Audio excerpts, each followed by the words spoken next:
ఈరోజు నేను lunch box కోసము దొండకాయ ఉల్లిపాయ కారం రైస్ ప్రిపేర్ చేశానండి. టేస్ట్ చాలా బాగుంటుంది. ఇది ఎలా ప్రిపేర్ చేయాలో చూద్దాము. ఒక మిక్సీ జార్ తీసుకుని ఒక 2 ఉల్లిపాయలు ఈ విధంగా కట్ చేసి వేసుకోండి. అందులోనే ఒక 5 వెల్లుల్లి రెమ్మలు, 1 స్పూన్ ధనియాలు, 1 స్పూన్ జీలకర్ర, 1 స్పూన్ కారం, హాఫ్ స్పూను పసుపు వేసుకోండి, 1 స్పూను కల్లుప్పు వేసుకుంటున్నాను.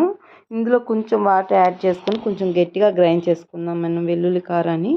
ఇది గ్రైండ్ చేసి పక్కన పెట్టేసుకుందాము. ఇప్పుడు ఒక కడాయి పెట్టి కడాయి హీట్ ఎక్కినాక ఇందులోకి ఒక 3-4 స్పూన్ల ఆయిల్ వేసేసుకొని ఈ విధంగా సన్నగా పొడుగ్గా కోసుకోండి. ఈ రైస్కి బాగుంటుంది దొండకాయ. దీన్ని వేసేసుకొని మనము ఫ్రై చేసుకుందాము. మన దొండకాయ అనేది ఈ ఆయిల్లోని బాగా ఫ్రై చేసేసుకోవాలి.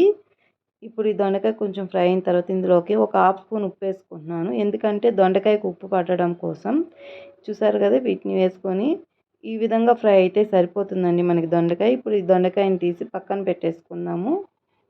అదే కడాయిలో మనం ఇప్పుడు ఒక 2 స్పూన్ల ఆయిల్ వేసుకుందాము. ఆయిల్ హీట్ ఎక్కినాక ఇందులోకి ఒక హాఫ్ స్పూన్ జీలకర్ర, హాఫ్ స్పూన్ ఆవాలు వేసుకోండి. అలాగే 1 స్పూన్ మంచెనపప్పు, 2 స్పూన్ల పల్లీలు వేసేసుకొని ఫ్రై చేసేసుకుందాం 1 మినిట్. ఇలా ఫ్రై అయిన తర్వాత ఇందులోకి సన్నగా తరిగిన ఒక ఉల్లిపాయ వేసేసుకుంటున్నాను. చూసారు కదా, ఈ విధంగా ఫ్రై చేసుకోండి. మనకి రైస్ అనేది టేస్ట్ చాలా బాగుంటుందండి. ఇప్పుడు కొంచెం కరివేపాకు కూడా వేసుకుందాం. పిల్లలు కానీ ఎవరైనా ఎంతో ఇష్టంగా తింటారు. చాలా సింపుల్ రెసిపీ. ఒక ఎండుమిరపకాయ తుంచి ఇందులో వేసేసుకుందాము. అలాగే సన్నగా తరిగిన కొంచెం కొత్తిమీర వేసుకుందాము.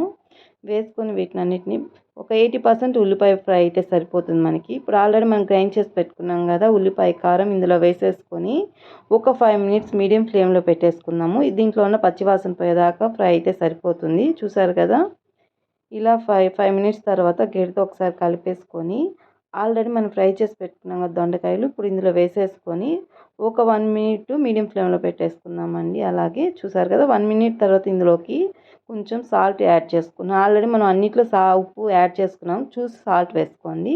ఇలా కలుపుకున్న తర్వాత ఇందులోకి నేను ఆల్రెడీ ఉడికించి పెట్టుకున్న వైట్ రైస్, నార్మల్ రైస్ వేసుకుంటున్నాను ఇక్కడ నేను.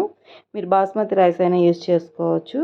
చూసారు కదా, మనము రైస్ మొత్తం బాగా కలిసేటట్టు ఈ విధంగా కలుపుకున్న తర్వాత లాస్ట్లో నేను సన్నగా తరిగిన కొంచెం కొత్తిమీర వేసుకొని ఒకసారి కలిపేసుకొని మీడియం ఫ్లేమ్ 1 మినిట్ పెట్టేసుకుంటే సరిపోతుందండి. మీరు కూడా మీ ఇంట్లో కంపల్సరీ ట్రై చేయండి. టేస్ట్ చాలా బాగుంటుంది. Please subscribe my channel.